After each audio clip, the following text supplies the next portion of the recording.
दिल्ली के पूर्व मुख्यमंत्री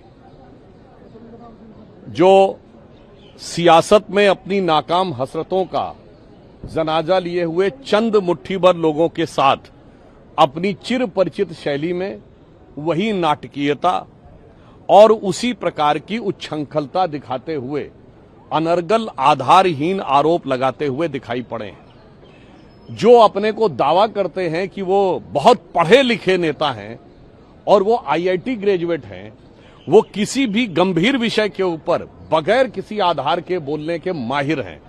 मैं याद दिलाना चाहता हूं कि पहले भी ये जिस समय वैक्सीन की बात आई थी तो उन्होंने कहा था वैक्सीन का फार्मूला सबको बांट क्यों नहीं दिया जाता, ये आईआईटी ग्रेजुएट बोल रहा था। और अब जबकि उल्लेखनीय बात यह है कि वो मैकेनिकल इंजीनियरिंग से ग्रेजुएट है, इसके बावजूद E20 के मुद्दे के ऊपर बगैर किसी रिसर्च के, बगैर किसी तथ्यात्मक आधार के ऊपर अपनी उसी नाटकीय शैली में इस प्रकार की अभिव्यक्ति, वो भी शायद उंगलियों पर गिनने लायक लोगों के द्वारा, ये करना दर्शाता है कि एक बार फिर वो अपनी उसी शैली में भ्रम उत्पन्न करने का प्रयास कर रहे हैं।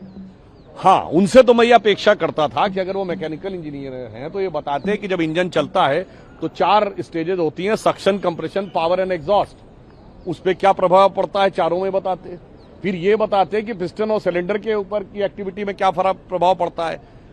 इसके बावजूद ना कोई रिसर्च, ना कोई आधार, ना किसी कंपनी का कोई डाटा, और उसके बाद आकर फिर इसी प्रकार का विवाद खड़ा करना। मुझे लगता है केजरीवाल जी को अब इस प्रकार की नीतियों से और इस प्रकार की हरकतों से बाज आना चाहिए, क्योंकि उनकी ये हरकत, उनकी ये फितरत और ये शरारत जनता इससे पूरी तरह वाकिफ हो।